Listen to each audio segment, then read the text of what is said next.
ప్రస్తుతం Tollywood number 1 heroine ఎవరంటే రష్మిక మందన అంటే చెప్పాలి. ఆ మధ్య కాస్త శ్రీలీల హడావిడి చేసినప్పటికీ ఆమె నటించిన సినిమాలన్నీ బాక్సాఫీస్ల వద్ద ఫెయిల్ కావడంతో శ్రీలీలపై ఫ్లాప్ హీరోయిన్ గా ముద్రపడింది. దీంతో తెలుగులో స్టార్ హీరోయిన్ ఎవరంటే మాత్రం రష్మిక పేరు అందరూ చెబుతున్నారు. ప్రస్తుతం రష్మిక మందన టాప్ ప్లేస్ లో కొనసాగుతున్నారు.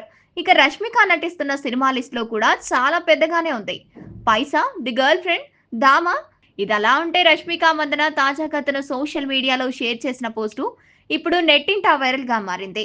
రష్మిక తన పోస్టులో మీ గుండె వేగంగా కొట్టుకుంటుందన్నప్పుడు, మీ చేతులు వణుకుతున్నప్పుడు, మీ బుగ్గలు నవ్వుతూ నొప్పిగా ఉన్నప్పుడు ఆ అనుభూతి మీకు తెలుసా?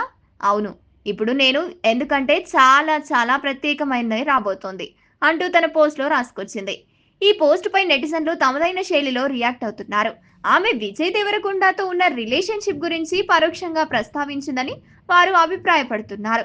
ఈ వార్త విజయ్ దేవరకొండ, రష్మిక మందనల మధ్య మరింత ఆసక్తిని రేకెత్తిస్తోంది. గత కొన్నేళ్లుగా hero Vijay Devarakonda, heroine Rashmika Mandanna affair నడుస్తుందనే రూమర్స్ సోషల్ మీడియాలో హల్చల్ చేస్తూనే ఉన్నాయి. రష్మిక మందన, విజయ్ దేవరకొండ 'గీతా గోవిందం' సినిమాలో మొదటిసారిగా కలిసి నటించారు. బాక్సాఫీస్‌ల వద్ద మొదటిసారి కనిపించిన ఈ ఇద్దరు బాక్సాఫీస్‌ల వద్ద సూపర్ హిట్ గా నిలిచి ఈ సినిమా ఏకంగా 100 కోట్లు సాధించి చరిత్ర సృష్టించింది.